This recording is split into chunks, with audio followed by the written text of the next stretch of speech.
Assalamualaikum warahmatullahi wabarakatuh. Pada kesempatan ini kami akan mempresentasikan hasil observasi kami mengenai eutrofikasi Sungai Opak.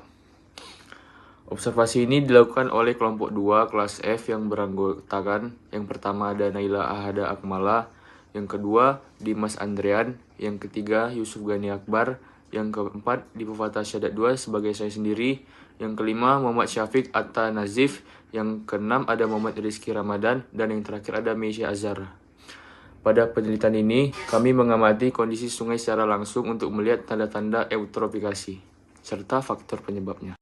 Slide ini menjelaskan tentang eutrofikasi dan faktor-faktor pencemaran air di Sungai Opak. Tujuan pengamatan kami adalah, yang pertama, mengidentifikasi sumber pencemaran, yang kedua, menganalisis dampak eutrofikasi, yang ketiga, mengetahui kondisi kualitas air sungai, dan yang terakhir, menilai tingkat eutrofikasi di titik pengamatan.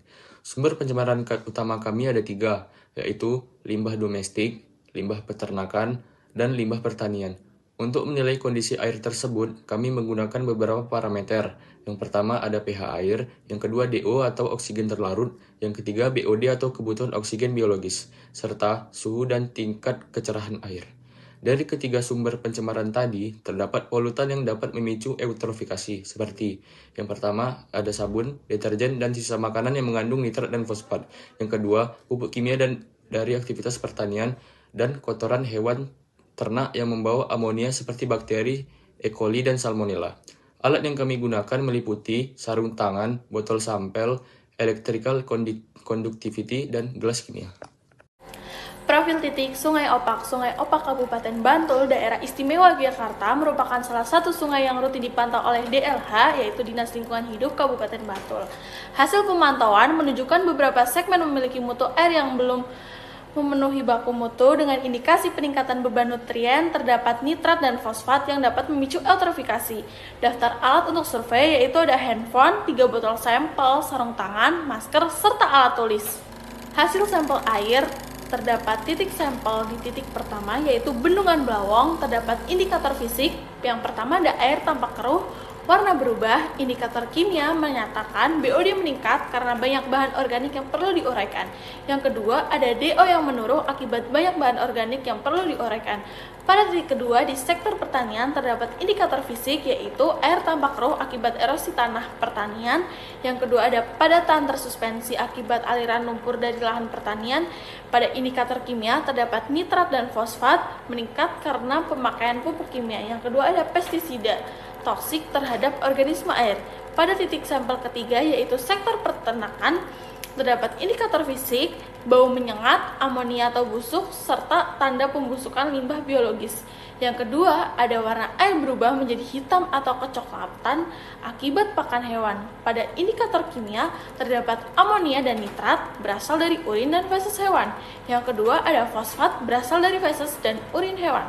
Selanjutnya, pada bagian ini saya akan menjelaskan hasil pengujian sampel air berdasarkan parameter kimia yang diambil dari 3 titik berbeda, yaitu titik limbah domestik, limbah pertanian, dan limbah peternakan. Secara umum, hasil pengujian menunjukkan bahwa seluruh parameter berada dalam rentang yang masih normal. Nilai pH menunjukkan kondisi netral hingga sedikit basa, yang artinya tidak bersifat asam dan masih aman bagi kehidupan perairan.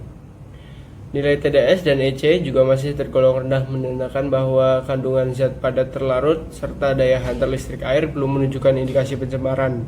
Kemudian, jika hasil ini kita bandingkan dengan baku mutu air sungai kelas 2 berdasarkan peraturan Gubernur DIY nomor 22 tahun 2021, semua parameter masih berada di bawah ambang batas yang ditetapkan.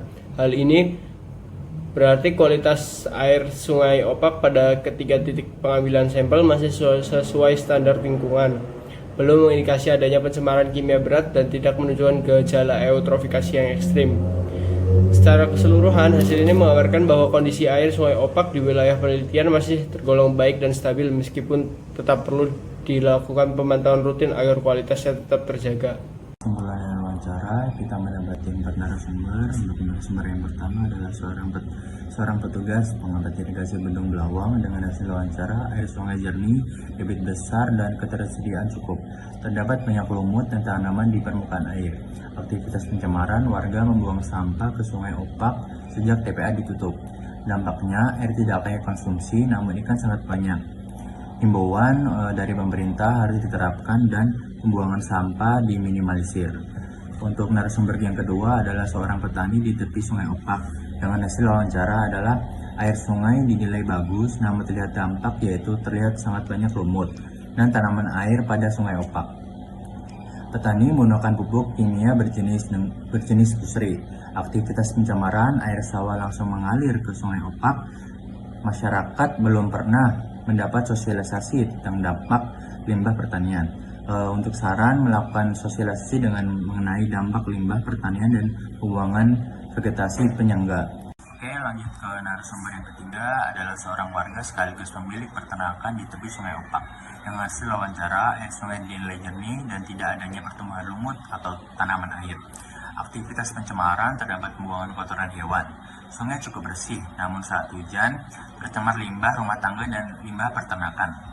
Saran, meminimalisir pembuangan limbah kotoran ternak. Untuk narasumber keempat adalah seorang warga sekitar Sungai Opak. Dengan hasil wawancara, air sungai sedikit bau, keruh dan terlihat banyak tumbuhan alga. Air sungai digunakan untuk irigasi sawah. Aktivitas pencemaran pembuangan limbah domestik dan limbah peternakan. Dampak masyarakat tidak menggunakan air untuk mencuci atau mandi. Saran, melakukan kerja bakti dan penyeluruhan secara rutin agar hasilnya terlihat secara optimal. Hasil observasi dan analisis titik pertama.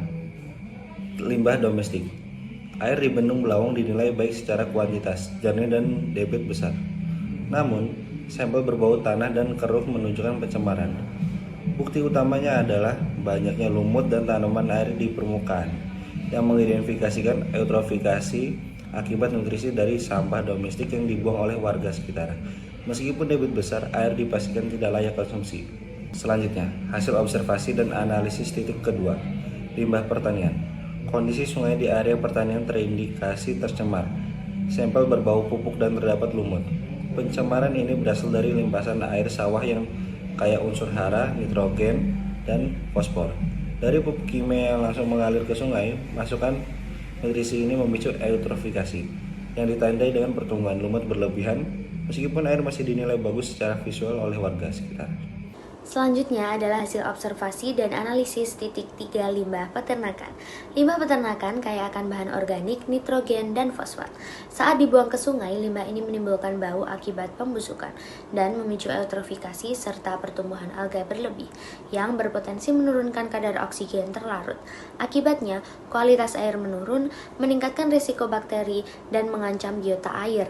Di titik 3, hal ini terbukti dari sampel yang berbau kotoran hewan dan air sungai tidak dapat dipakai saat hujan karena masukan limbah tersebut. Selanjutnya adalah bagian hasil analisis. Saya akan menjelaskan dampak dan kesimpulan yang terjadi di Sungai Opak. Pertama, dari segi eutrofikasi.